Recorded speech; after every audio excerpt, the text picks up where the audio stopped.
another episode of the Crazy Stupid Marketing Show, the show where we talk about all the crazy, stupid stuff people do in marketing and how, with good marketing fundamentals, we cannot do that. And you know what I just noticed? This is like week 2 in a row where I actually had a guest that's in the video with like the expert pictures, because I keep thinking like, oh man, I need to update this video because there's so many more experts now and there's only 8 pictures on there. But last week we had Eric and this week we have Ben, and their pictures are both in the video. Fun facts for those of you who are only listening on audio. Well, I'm honored. I'm honored to have made the opening video. So, I mean, someone's got to be on the opening video. And also, I feel like at this point, what are we on? We're on episode like 32 or something. And I'm like, I don't know how many pictures can you fit on this slide without it looking just crazy. And the whole point about the show is to not be crazy. well, what we can do is we can flash people out in like half-second intervals, just get the ADHD people going absolutely crazy with it. Oh my God, overload. We don't need to give anyone a seizure with the intro for the show. So anyway, I just thought that was fun fact for everyone who is joining us today. And if you are joining us today, we are super happy to have you joining us today for this conversation about communication leadership. Mm-hmm. And oh man, okay, so I wrote in the post related to this show that I think we all get that marketing is about communication. Mm-hmm. But I feel like we don't really get into it that much. And we do, I mean, depending on the type of marketing that you might be out there doing in the world, there's a lot of broadcasting that happens, right? We take a one-way message, we send it out to a whole bunch of people.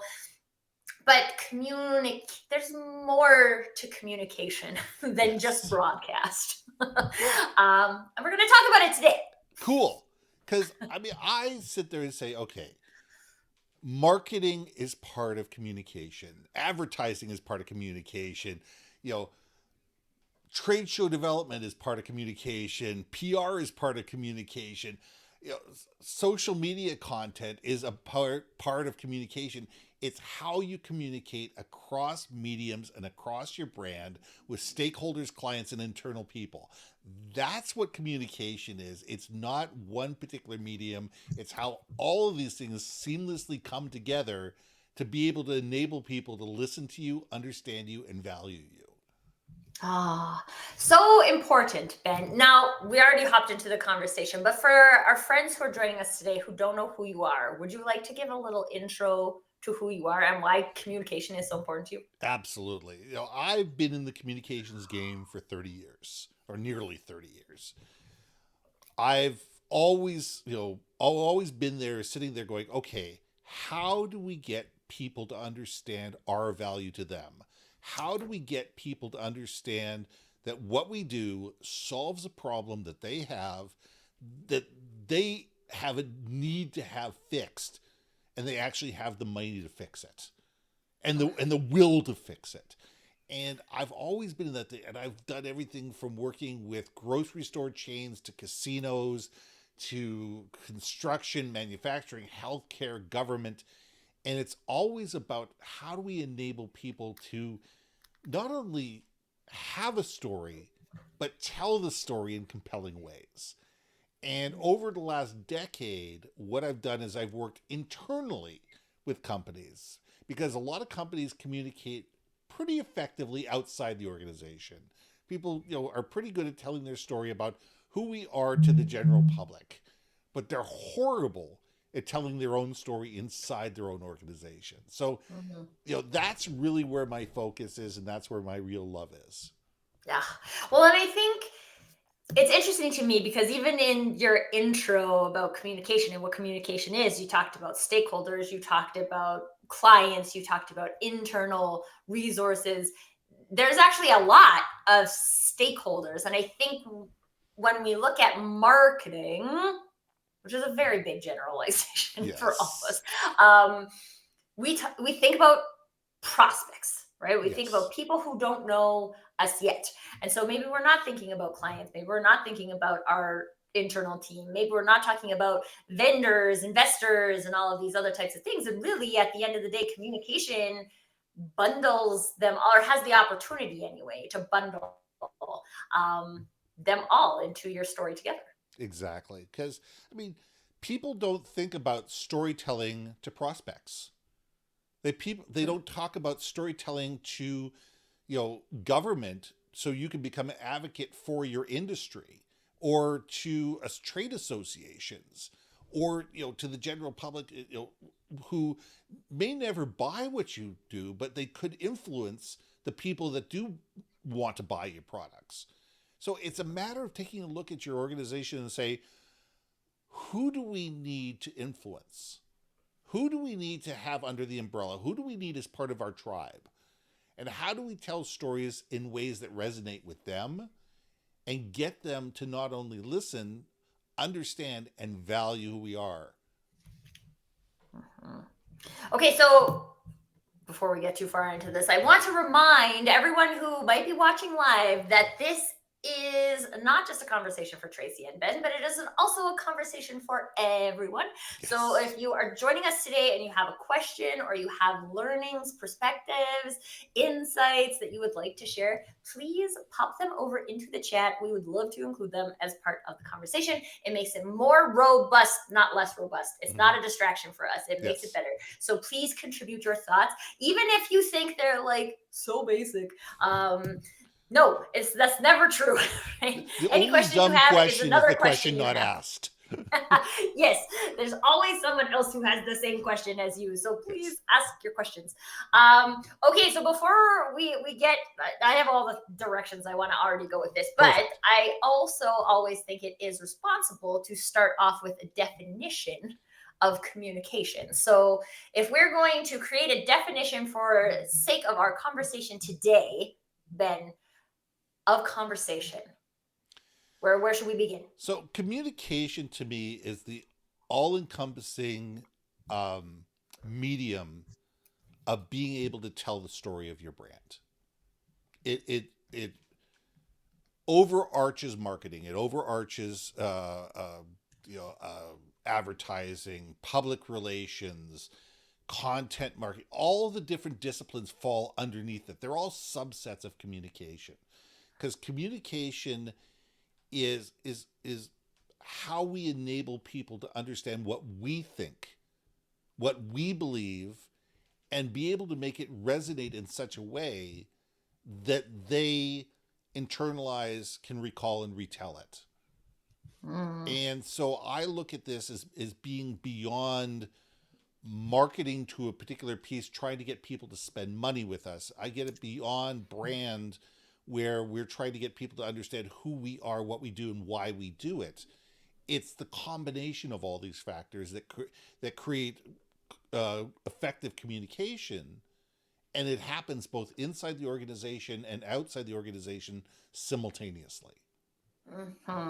Okay, let's talk about how many parties need to participate in it to be considered communication. Because, as I mentioned in the intro, marketing tends to do a lot of broadcasts, especially from a quote-unquote brand awareness perspective. So is there a requirement for it to be bi-directional in order for it to be considered communication, or no? To me, it is. Good communication requires a minimum of 2 people. Because not only are you saying things, but you're also listening. And it's that 2-way communication. It's not only being able to let other people know what you're thinking and what you want and what you need and what you desire and what you're afraid of and what your aspirations are, but it's also being able to listen to the hopes, wants, fears, needs, and desires of the people that you're trying to communicate with. It's being able to create that understanding, if not synthesis, at least an understanding of the opposite point of view, or a different point of view. Now, this can be 1-to-1, it can be 1-to-many, it can be, different groups involved in conversation and communication, but it starts with one-on-one. Okay, so what happens then when we don't? have two parties. Where and I'm looking at it from this perspective of like, let's say we've got a young marketing coordinator sitting in a job and they're responsible for posting on social media. Yes. So they post on social media. That's check the box. Yes. I posted the thing. But unless there is a very minimally a possibility for a feedback loop there, what are we hindering in terms of our communication? Well, the challenge of using any medium as a ability to create a soliloquy is that you're basically talking into a void. You have no idea who you're talking to, why you're talking to them, what you want them to understand, and what you want them to do next.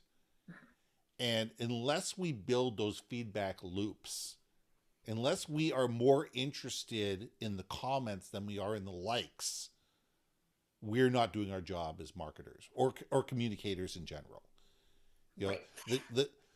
The value is in what comes back. It's not in what is being said. The value is in what comes back, even if it's contrary to what your opinion is. Because if you get contrary opinions, you can sit there and say, okay, why are these opinions coming back different from what my viewpoint is? Am I right? Am I wrong? What is the thought process of the people that are saying these things? And how do we augment our communication so it resonates with these people?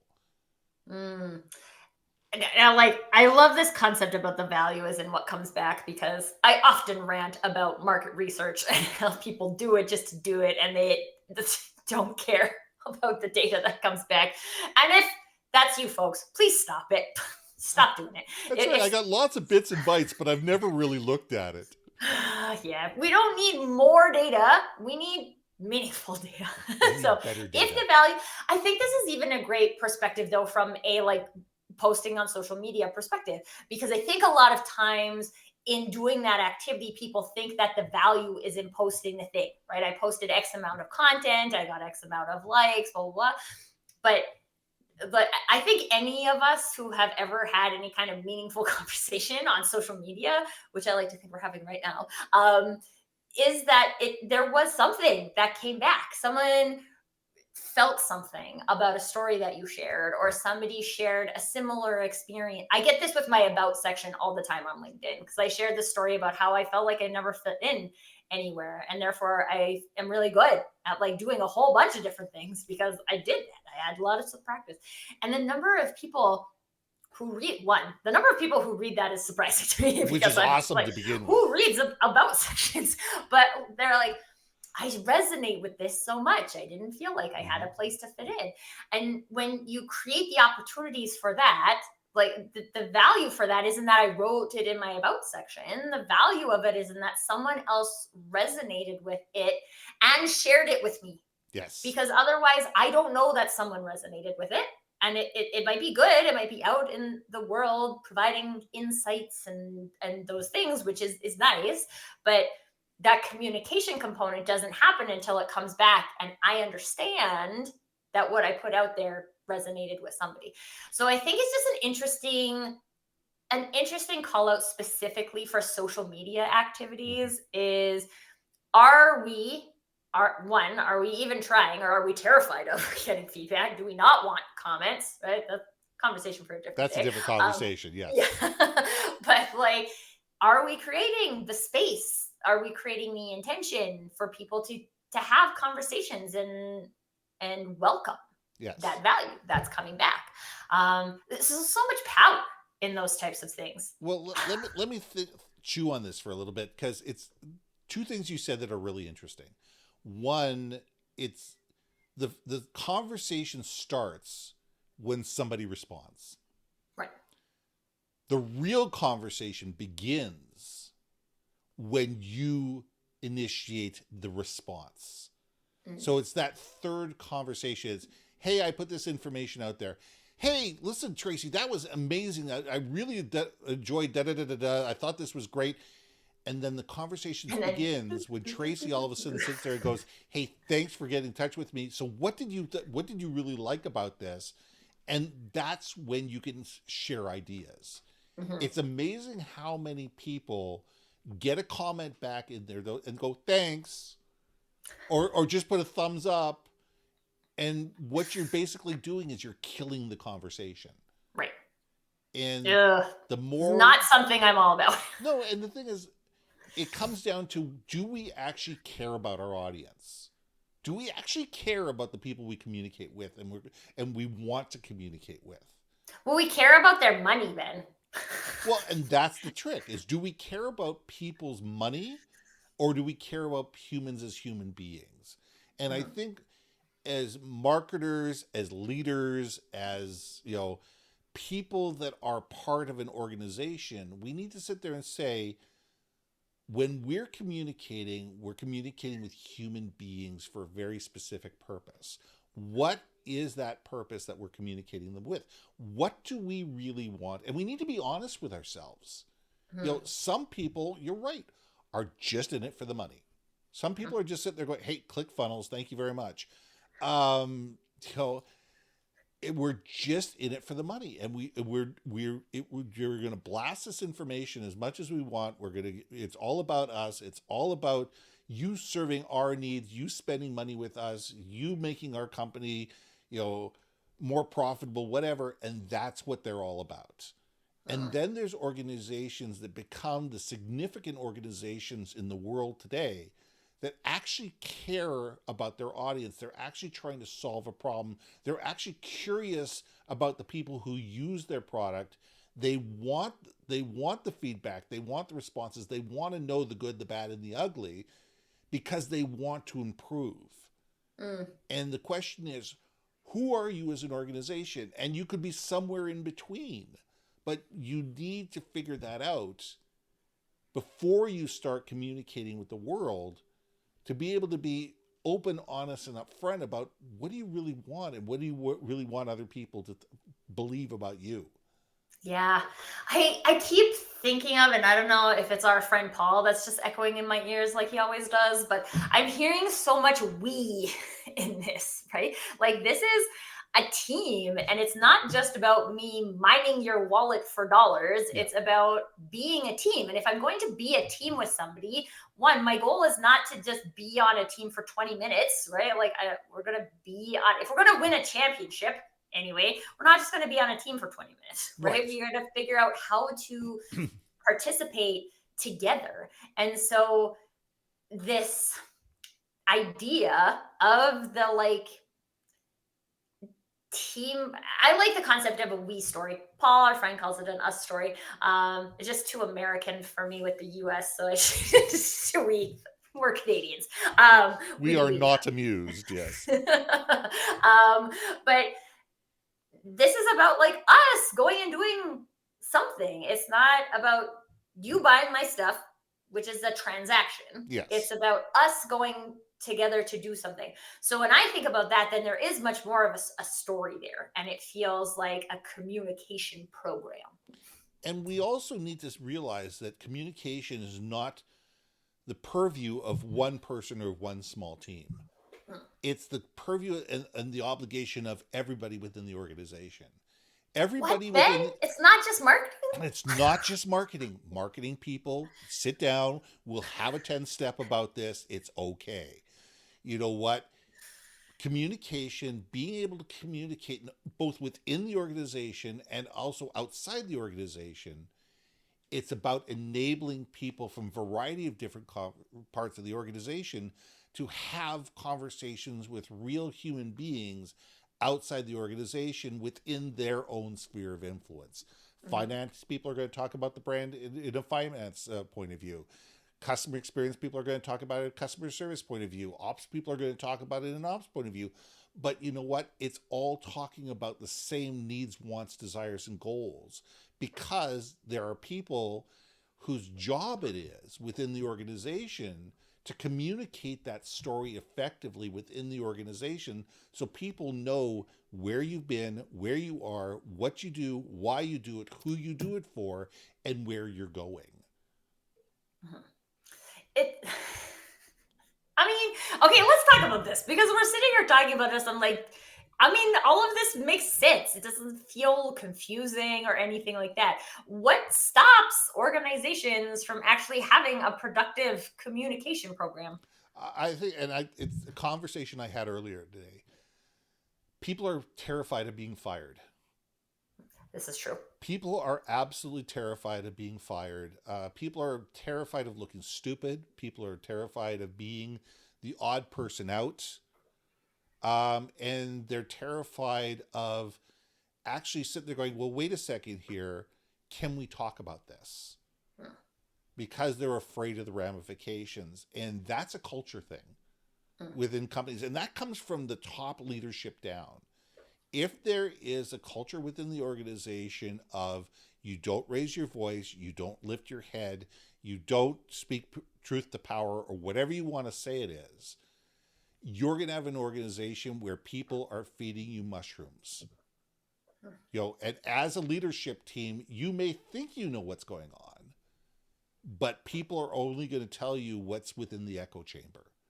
Hmm. And that's extremely dangerous as an organization, because you're never going to get the feedback from what's really happening on the floor. You're never going to have the real feedback of what clients are saying. You're never going to have the real feedback of what vendors are saying, because people are afraid to transfer that information uphill because they're worried about what's going to flow downhill afterwards. And as long as you, as leadership, foster that type of culture, that's what you're going to get as an organization. And ultimately, you're going to become a commodity. You're going to be low price, low value. You're going to be easily forgotten and easily replaced. Which is not what I'm all about. That No, sounds terrible. So, does this have to be a top down thing then, Ben, from your perspective? Like, absolutely because not. You know, no, an influence cultures, from the middle. cultures need to be built where there is the effective empowerment of individuals to be able to have discussions that could be conflictual conversations. You know, there needs to be healthy conflict within organizations. People need to be able to raise their hands, and they need to be able to raise their hands where their boss and their boss's boss and maybe even their boss's boss. You know, Mm-hmm. to be able to sit there and say, hey, wait a second, what if, or what about? And hang on, I'm seeing this out in the field. This is conflicting with what we're seeing in the marketing. This is conflicting what I'm seeing within our brand. This is conflicting what I'm saying with the decisions that's being made, and it doesn't make sense. And I think it's taking us down the wrong path.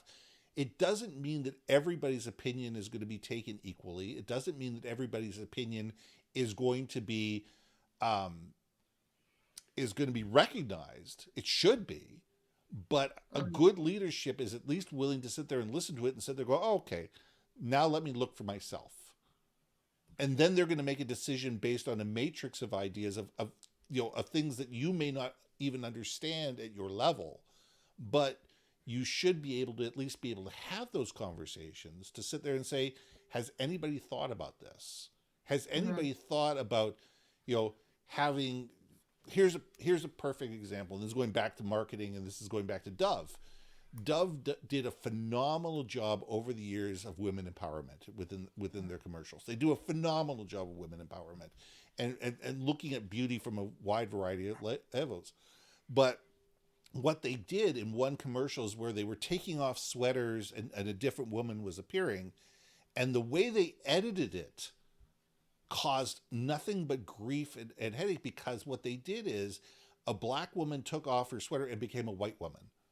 Mm-hmm. And a certain segment of the population got so upset about this because it basically said that, in their minds and in their viewpoint, that white was better than black, then therefore it just killed an entire campaign.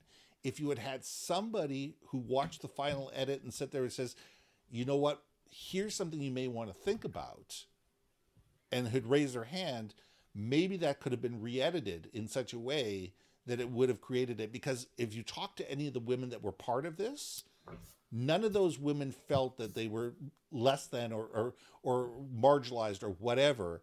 It was the way that it was edited just created a situation where it created havoc on social media and created a PR nightmare.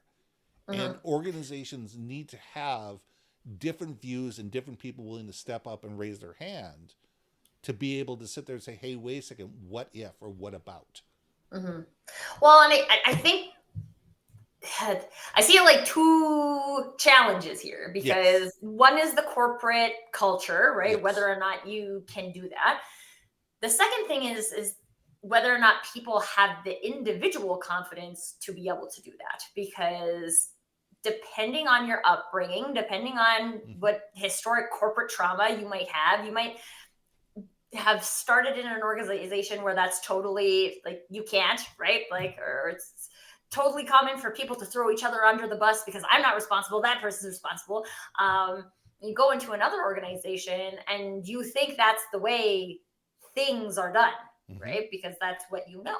And so even if you have a leader who does want to invite those types of things, there's a limitation from a personal perspective on being able to provide them. So these are not issues that can go away in like 5 minutes. These are No. complex human issues. But the point about this, from a communication perspective, is that we get to open up the door to something new through that conversation. So maybe we aren't proud of the way our culture of blame right now. And maybe there's a new CEO who comes in and is like, okay, we're done with this, Yeah, right? absolutely. Except the problem is there's a lot of people in this organization who are pretty used to it. So now we need to create something new. And we create that opportunity through communication. Well, and that's what a lot of what I do is to sit there and say, how do we do cultural mission, vision, value change within Right. organizations? And you're right. It's not a short term process. It takes time. It takes retraining. It takes ongoing, open and honest conversations. It takes continuous ongoing and open conversations. Sometimes it takes retraining of middle management and lower management and senior management for that, of how to have those conversations and how to listen to people with their, as you can say, their previous trauma, and be able to sit there and say, look, we're not doing that anymore. But the problem is, if we say we're not doing that anymore, and then all of a sudden it happens again and nobody does anything and nobody fixes it right away, that's how it's continuing to be done. It's not what you say, it's what's actually being done in the organization. People Mm. will take a look at what's reality within the organization. How is senior leadership actually acting? How is middle management actually acting? And that's what they're going to believe, not platitudes, not comments, not diatribes or new mission statements. None of that means anything if there is an action that is attached to it. Right. Okay. I want to go down that path, but I also want to go through this comment that has come through. So, Perfect. LinkedIn user, we're not sure who you are. If you want to share a name, that would be great. In B2B tech, a culture of safety and transparency rarely exists, especially in sales and marketing. Fear kills trust and fosters ass covering, which is pretty much exactly what we were talking about. But Ben, I wanted to ask, do you see this specifically happening in specific industries like B2B tech in this example? Or is there something else that you see is common amongst the people who have challenges in this kind of ass covering arena? Okay, I'm going to make a big, broad, bold statement that is going to have all sorts of exceptions and all sorts of caveats, but we're going to say this word it is. Tech leaders are techies. They're Most of the not time. most of the time. And most of the time, social graces tend to be lacking because they're far more comfortable within their technical environment than they are leading a people. Small companies become medium companies, become large companies because people are driven and people have ideas and they drive ideas. And the problem is, no one teaches you how to become a senior level executive. True. Most people don't go and get the coaches and the training and the things that they need to become senior level executives. You become that way because you were a doer. You wanted to stop being a doer, so you offloaded stuff, you give it to somebody else, and therefore you keep going and keep going, and you keep offloading stuff, and the team builds.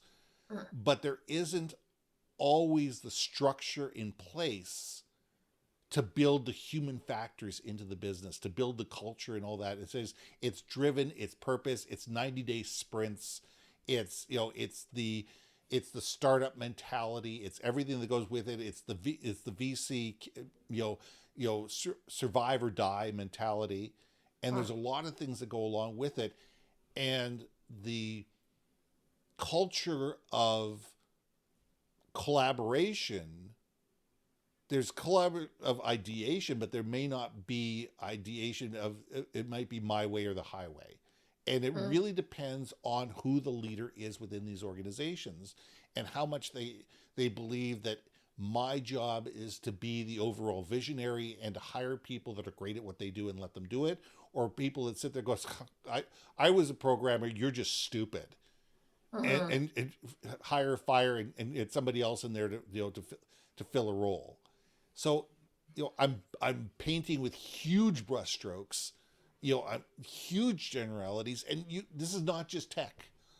Right. This is organizations as they grow up. A lot of them don't take the time to have an effective chief people leader or chief communications officer or somebody that can sit there and do the strategy of being able to get the human factors that make businesses grow effectively and build the communication structures that allow for that facilitation. Those are the challenges. Yeah. And I think that this is, it kind of comes back to a know your own strengths. Yes. Right. And know your own weaknesses. Well, and this is the point, is that in the example that you gave, there's a very skilled developer who wants to move into a senior level role and starts giving the development activities away to other people.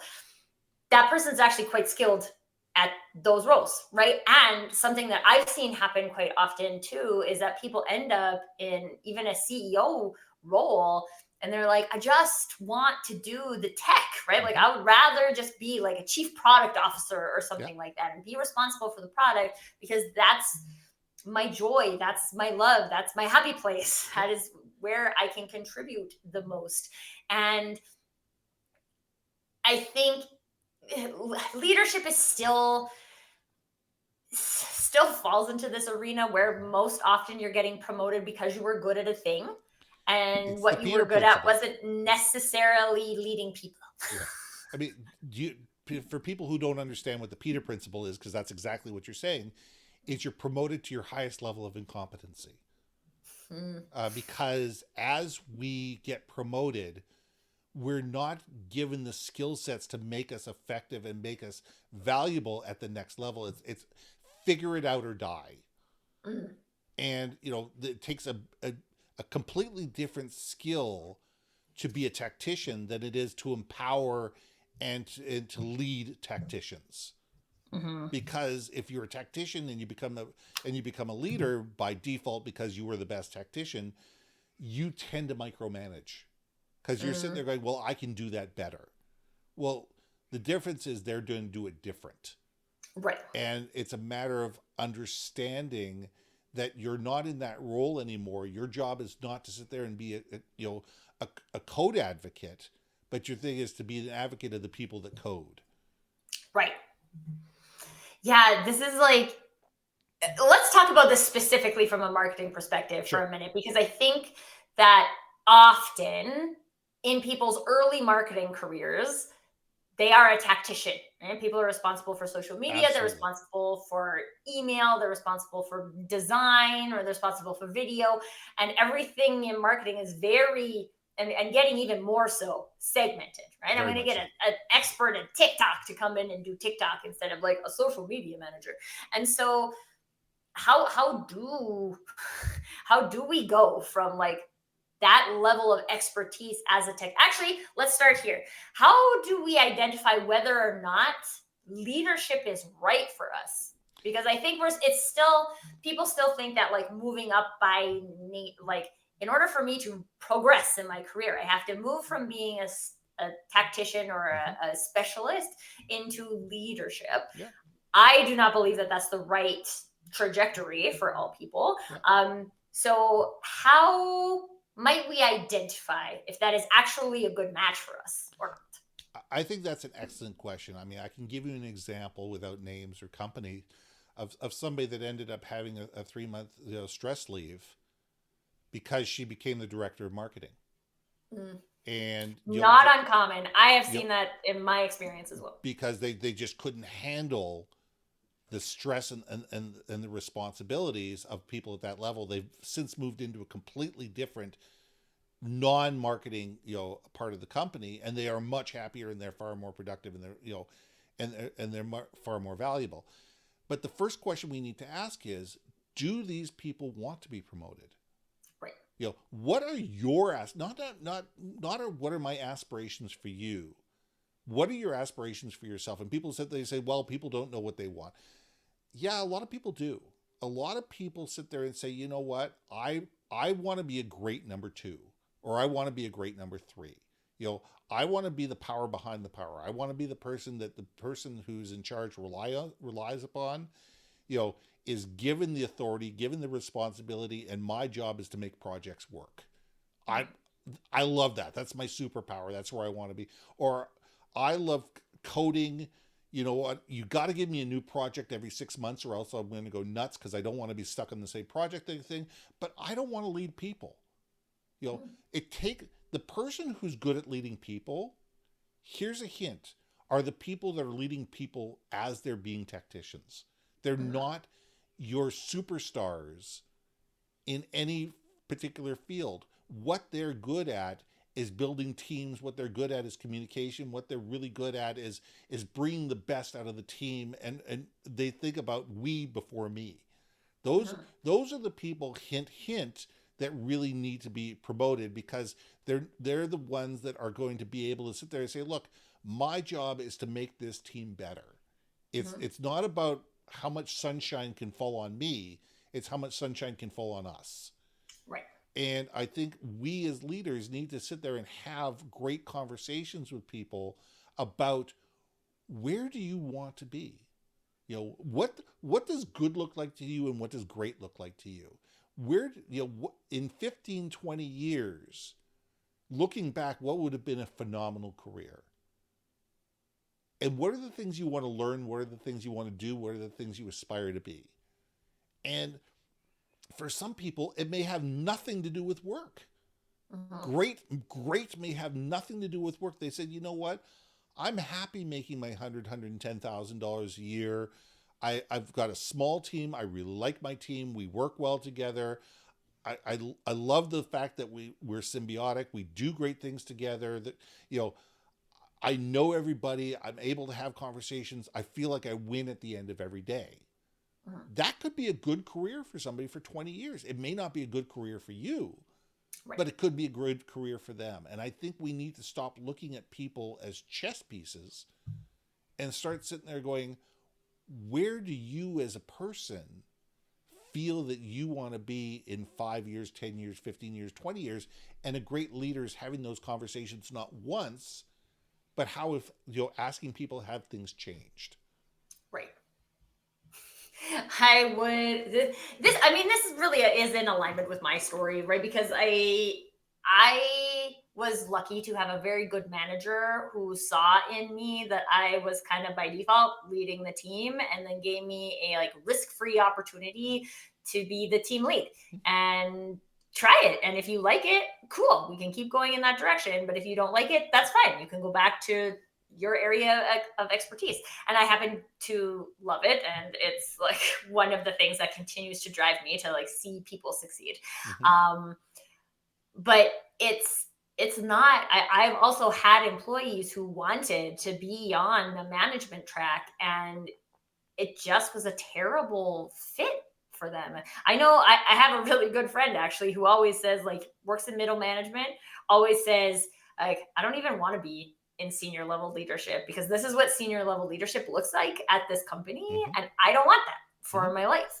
And it's so interesting when you have these more social conversations with people and you see those sides, instead of assuming that everybody wants to to be a leader, but also then being able to reframe. Like, it was important for me to be able to reframe, like, what does it look like for you to continue to progress in this area of your expertise? Because people want to grow and evolve and make more money and all of those things, add more value. And my rule is always, if you're adding more value, then I'll pay you more money. If you're bringing in more money, I'll have more money to pay you. So everybody wins. And I think it's also important, and you said it says that there are people out there that do want that leadership. And you know what? No offense, they're not ready for it yet.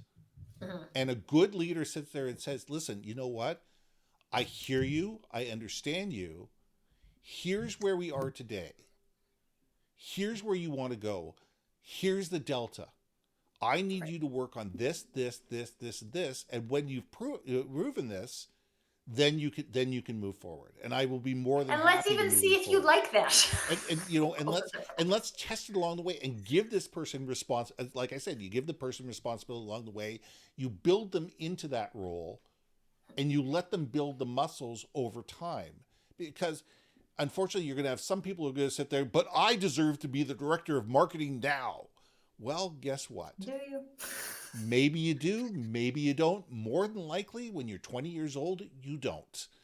I'm going to be real blunt about it. You don't have the tapestry at 20 years old to be a great director of marketing. You probably don't have the tapestry to be a good director of marketing, because it's more about being that person that is not thinking about themselves, it's thinking about others and thinking about the company as a whole and objectives. CMOs get fired because CMOs do not understand the business. If you're a CMO and don't have great business acumen, you're never going to survive. Being the CMO is the shortest tenure of any major organization by the factor of maybe 2. And because most CMOs are so worried about brand and message and marketing and this and that, the other thing, that they forget about the business objectives. And the business objectives is, how do we make money? We have to make money, otherwise people cannot get paid. Exactly. There's another question that came in. Yes. Yeah. Well, it's more of a statement. Okay. And it's Akeem. Akeem is Hey, Akim, how are you, buddy? is joining us as a LinkedIn user. Part of the CMO's stress comes from CEOs making overinflated promises to investors or the board and having to make good on them. Yes. And the expectations of immediate results from the CXO, whichever high-level position, which makes no sense considering the time lag in marketing. And it's specifically in marketing, because we do have a time lag. We have a time. What I post today isn't necessary unless you're doing like Black Friday sales and people already know you are a well-established brand in the market and all of this. Then maybe Black Friday can drive a bunch of money. But like in general, let's talk about overinflated promises, because I do feel like this is tied into communication. I think it comes down to being able to manage up and manage down. A good leader, I don't care which department they are, and I don't care where they are in the organization, because a CEO still has to manage up to a board. Right. I don't care where you are in the organization. You have to be able to manage up and you have to manage down, and you have to be able to set expectations and accountability and say, fine, if you want this, if you as a CEO have made this promise, I totally, absolutely understand that. However, I need this, and this to be able to make that happen. What do you want to fall by the wayside to make that happen? Who do you need me to fire? Do you want to sit there and hold my hand and we'll walk down to so-and-so's office tomorrow and fire them if that's what needs to happen? Okay, Mr. CEO, you're not very comfortable with it? Well, what's our other opportunity? So it's a matter, I think that people need to come down, and I think it comes down to the fact that people are unwilling to put themselves in a position to be fired. Right. But I think we, as leaders, and I don't care if it's a first-time leader or it's a CEO, we need to be able to manage up and we need to be able to manage down, and we need to be able to sit there and say, look, okay, I understand this. I understand these are the realities. I understand this is the priority. That's fine. We can't have 7 different competing priorities. Which priority has to come off the table in order to be able to make this happen? You've made this situation. You've decided that this is where we're going. I fully understand that. What needs to fall by the wayside in order for this to become the new priority? And I mean, even in that, right? I feel like there's so much power in those type of conversations Mm-hmm. because it allows that level of transparency that maybe the CEO doesn't have, right? The CEO has lots of areas and they might not have the details about what you know impacting their ability to make that decision. But I think at the same time, it's really interesting because I do feel like a lot of ego can come up in those types of conversations Huge. and not and but to go back to what we were talking about where the response is the value, right? Mm-hmm. What I was just given as a gift was that someone told me that there's all this other stuff, right? And okay, maybe I saw that, maybe I didn't see that, but now it gives me an opportunity to actually prioritize those things. And a lot of times in marketing, there's so many little tasks that people do that add up, add up, add up, add up. And like I say this quite often, like when I was a vice president of marketing, I worked at least 12-hour days. Yes. Part of it was the expectation of the organization as a senior leader that you were going to work longer hours than everybody else. Part of it was that I didn't have any other life at that point, and part of it was that I was just doing things because I was supposed to do things. I was supposed to complete lots of things in Yeah. a day, so I did lots of things, and even like I'm one of the most effective people I know from a working hour perspective. Like I can get a lot of stuff done in an hour. um, but so much of it was stuff that didn't need to be done, that wasn't Or didn't need to be contributing. done by you. Well, honestly, a lot of it was stuff that didn't even need to be done. Right. So, like, one, you should not have a senior level marketing resource doing that. I actually told my boss at one point, we had this, like, all this data coming back from a trade show. Salespeople collected all the cards and stuff. And they want to put it in the CRM. The CEO wanted me to do that. And I was like, that is a terrible plan. Why don't we hire your son who is 15 and pay him $10 an hour or whatever that was the hourly rate at the time to do that, right? He makes a little bit of money. This does not take skill or knowledge, right? Like this is just data entry. This is a terrible way for me to use my time. And like, I always remember the time where I got asked to like change the colors on a logo. And for those of you who know me, like I'm not a graphic designer. I've never pretended to be a graphic designer. Did I have access to Adobe Creative Suite? Yes, I did. Mm-hmm. But like I didn't know how to use it. And I was the only person in the office. I really needed to do this. And I was like, why did we get into the scenario where we need this logo right now and we haven't thought about it up until this point? Okay, let's talk about that later. And two, I can try, but like now you're spending a senior level marketing resource dollars in a huge amount of, like it probably took me 3 hours to figure out how to do it instead of just one using the logo, which was pretty close to the right color. Right? Like fix it the next time. You're using it in a presentation. Who cares? Mm-hmm. Right? It's not even like a printing anything, right? Just put it in the deck and go. It's fine. But like there are so many of those like little things that add up, and when we are brave enough, I'm going to use brave, right? We have enough courage to show up and say like, hey, here's some things you might not see, and that's fair, right? You got a different job, different role, different insight, that's fine. Here's what you might not see, and I think with that information, we, back to the we part of this, can make a intelligent decision for the business about what is the right thing for us to spend our time on. But you're also giving whoever you're talking to extra information that enables them to go back to the people that were pushing them and be able to push back. Right. It enables them to sit there and say, wait a second, this isn't on brand. It's not on message. It's not on, it's not our values. It doesn't make sense with the business case that we've already doing. Why are we doing this? It says, I've talked to our marketing team about this. They're already working on this. Those meet our objectives. This doesn't currently meet our objectives. why are we doing this? Right. And it enables them to have the tools that they need to be able to go back and make sufficient arguments to the people that they need to be arguments to be able to make things better for everybody.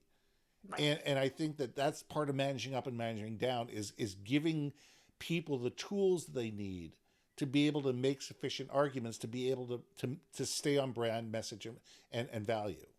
Mm-hmm. Absolutely. Okay, I just looked at the clock and we're like already Oh my, 5 minutes over. How did we get here? I don't know. We have all of the things to say. But there's two other things I wanted to touch on. Okay. That we like hinted to but didn't really talk about. So this concept of actions, and I think we've all heard the phrase actions speak louder than words. Yes. So from a communications perspective, how important are the actions versus or in conjunction with the words? Do what I say, not what I do. How many times have we heard that? I was trying to like count in my head, but I don't even know. A lot. Exactly. But that's the kiss of death within any organization. Do what I say, not what I do, is basically saying there's two sets of rules. Right. One for you as a leader and one for everybody else. Right. And that doesn't work. And if we're not, as organizations, consistent with our thoughts and our actions, people will judge us on our actions and not on our thoughts. Because in the end, our thoughts don't matter if they're not congruent with our actions. Right. Yeah. I mean, I have a lot of friends who talk about like values in action, specifically Lindsay Harley-Cadets, who I think we both know. And I think this is me making this is what I think, not what is necessarily real, but that when we're doing something because we want to do it, yes, we are much more likely to be in alignment between our actions and our thoughts and our words. Very commonly in business practice, we are doing things because other people think we should. Yes. And whether that's from a marketing perspective or a leadership perspective, or I mean, extrapolate it to any perspective. There's shoulds coming at us from all directions all the time. And when we're doing things because someone else said we should, there's a much higher likelihood that our thoughts and words don't match our actions, because I'm only doing what you told me to do, not what I actually believe. But should can be dealt with if people understand the why. And far too few organizations explain the why. We're doing this because of this. This will enable us to do this, which enables us to do things that we can't currently do. And this is why that's important. And so that's a quick question on that, Ben. Yes. I feel like I see a lot of things people do from a marketing perspective, yes, that they've been told they should do, and they don't have a good why. Yes. Their competitors do that, so we should do that. I read this in this book, so we should do that. And there's like, I heard it on the Crazy Stuipid Marketing Show, and we should do that, right? Like, that's not the point of this show, by the way, folks. Don't do Please that. don't do that. Please test out your why against the things you hear on this show. But is it that we're that disconnected from our why? We're disconnected from our why, and we're disconnected from our customer. More than anything, we're disconnected from our customer, because if we understood our customer, whether it's an internal customer, an external customer, whatever, we would understand why something is important to do it. Right. Because we're doing it for a specific reason, for a specific audience. Right. Like, I'm going to have a specific conversation with you that I may not have with Acom. Right. Different scenarios, different situations, different needs. But the thing is, I'm going to do something for you because I understand why it's important to do it and what it's going to enable us to do together. The same thing with Acom. Right. But the situation may be completely different. Right. Yeah. True. Okay. I also want to touch on the concept of listening as part of what did you communication. Because I remember having this conversation once with my husband, more from like a political perspective, but like, if we're going to have freedom of speech, shouldn't that require you to listen though as well? Like, if you're going to get freedom of speech, you have to earn it by listening. That seems like something that would be fair. It seems that would be logical, but it is far from the truth. Ooh, so far Yes. from the truth, especially from a political landscape. But how, I feel like this whole basic question is like, how important is listening? But we all know that listening is important. So more so, what stops us from listening if we're really invested in communication? Okay, let's take it from a situation where you're having a conversation and in your mind, while Tracy's talking, Ben is going, and what about this? And what about this? And I'm not saying any of it. And these things are going on through my head. And I'm already formulating my answers. I'm already formulating my rebuttal. I'm already formulating, how I'm going to rebut your thought process before I've said a word. Right. And then I get into the yeah, but as I'm trying to break in. When I've done all that, I'm not listening. I've taken one minute point that you probably said 5 minutes ago. Right. And I've focused and concentrated on that, and I've totally negated the rest of the conversation. Because in my mind, you've said something that I totally and absolutely disagree with, and therefore I need to be able to prove that I'm right and you're wrong. And that's the mental thought that's going through people's minds, whether they're conscious of it or they're not conscious of it. We listen to respond instead of listen to understand.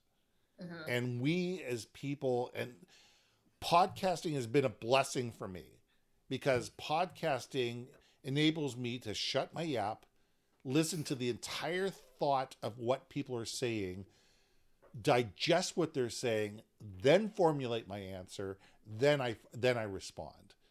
And it allows for far more cohesive conversations, because I'm actually taking your entire context of what you're saying before I'm formulating what my thought process is in rebuttal or in agreement. And I think that too few of us, and I'm guilty of it as well. You get in the middle of a heated conversation and you're all about you're wrong, I'm right. And we need to move beyond that as human beings and sit there and say, wait a second, what are they actually saying? Why are they actually saying it? What's the motivation and the fears and the wants and the needs behind that statement? Okay, let's delve into that before I have to sit there and prove that you're wrong and I'm right. Right. And that's difficult to do. It's extremely difficult to do. It takes like listening without judgment, right? I think is the thing. And it's interesting because people who watch the show, you might notice that every once in a while I write down notes. I write down notes of things that I hear people say.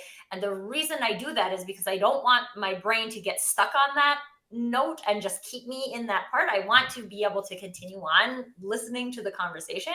But there was something about that stood out for me. And so I want to record that. And that's not the right way to do that. And I mean, I've done some work on deep listening and things like that. And we all have, this is the fun thing about it too, might be very good at it. I'm probably particularly good at it on this show, but as soon as my mom is talking to me, it's like I lose all my skills. So it's also interesting to look at if communication is really like a holistic package of skills, right? How we might have that skill that we're very strong in a personal relationship, but we haven't been able to transition it into a professional, or vice versa. And this is, again, where I love the concept of the show. The whole point of this is to like hear these things and then try them on. Well, where have I been doing that? Where have I been doing that? Maybe I haven't. Maybe I'm awesome at listening all the time, but I don't know any human who's awesome at listening all the time. If you know them, I would love to know them. Absolutely. but like part of what makes us human is that we're not perfect at any of these arenas. But it really just comes down to, again, which I think I come back to every single episode, is our intention. Right? What are our intentions from a communication point of view? Are we interested in knowing our clients and our prospects, in helping our people and helping our teams internally? Are we interested in understanding what our vendors think about doing business with us? Like, how there's so many people that make a brand tick. And when the communication is flowing freely and is accepted between all of those nodes, then whew, folks, game changer. It is. It's absolutely amazing, and you're right. But the challenge is there are certain people that push our buttons. Whether it's somebody within your organization, whether it's a personal relationship, whether it's your kids, whether it's your spouse, whoever it is, there are certain people where this huge skill set that you've created and you've perfected goes out the window, and And it's okay. and we can't judge ourselves and beat ourselves up about it. We need to acknowledge it, and we need to get a little bit better. We're never going to be perfect with certain people. There's certain people that, you know what, there's just too much baggage, and there's too much history, and there's too much this. Our goal is to get better, not perfect. No such thing as perfect, folks. No. And I just want to share this last quote that Akim shared. The word listen contains the same letters as the word silent. Brilliant. Alfred Brendel. And it's so, I do think too, in our like world of efficiency and effectiveness and moving fast and getting stuff done, that seemingly we are not taking a moment to just be quiet, to be in silence, to understand what is someone really saying, right? And we all know we didn't even get into levels of communication today. Right? Like there's a whole deep treasure trove of things we could talk about on the communication front.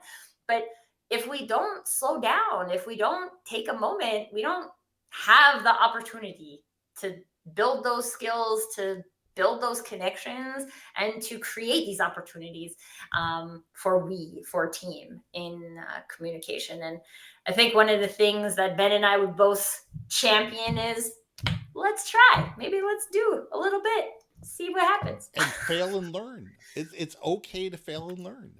Yes, please fail and learn, because I don't know anybody who has just like win. Their way to success. That's not the way it happens. The Olympics are on right now, folks. You think any of those people have never lost a race? Or fallen on their butts? Man, I just watched the Canadian women's rugby sevens just like leave their hearts on the field to win a silver medal, which they were not like they earned that silver medal. Whew. But like they lost. They're going to be better next time. And that's part of the journey. There you go. So you just awesome. I now don't have to watch that. So, You know what I just learned though? I don't really watch rugby, but it's the Olympics, so I watch it. The games are like very short.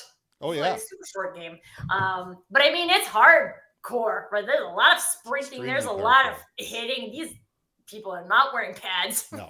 Like I would have a concussion in like 10 seconds if I was playing rugby, I'm sure. But like, man, that's some grit. And that's built by putting in the effort and putting in the time. Yeah. Well, Tracy, thank you for having me on the show. I've really enjoyed this. This was a lot of fun. You know what's funny? I think, Ben, you've only been on panels before, yes. But the two of us can clearly fill the space. Oh, easily. We could do this again many times over. Many times, even on communication. There's so much more to talk about. Ben, for those people who are watching you today and might want to learn more about what fractional communications leadership is, or what you do, or even just continue the conversation from today, where's the best place for them to find you? Yeah, the best place is yourbrandmarketing.com. It's really simple. If you go to yourbrandmarketing.com, everything's there. It pushes to my LinkedIn. It pushes to my YouTube. It pushes to my books, my ebooks, all the different thought leadership I did. Everything is sitting right there at yourbrandmarketing.com. Yeah, and I am pretty sure you're a fan of chatting with people too, right? So people I can connect with you. absolutely am. Book 30 minutes and let's have a conversation. And it's never a bad way to spend your time. I No, think, what am I? I'm on your calendar at least every couple of months just to have a absolutely. conversation. There's more stuff to talk about because communication wins the day, It's folks. true. It's very true. See what I did there? All right, everybody. Thank you so much for joining us today. Akim, thank you so much for being the mysterious LinkedIn user in the comment section today. We both appreciate you. And to anyone else who is watching who is either watching the replay, so we don't see you live in real time, Go or team you just replay. you weren't in the comments today, maybe get into the comments next time because that is communication. Haha! Communication is everywhere. I could do this all day, but I'm not going to do this all day. I'm going to get back to my day and let you all get back to your day. Thank you so much for joining us, Ben. Thank you so much for all of your wonderful golden nuggets as usual. And until next time, everybody, permission to do you. Bye bye.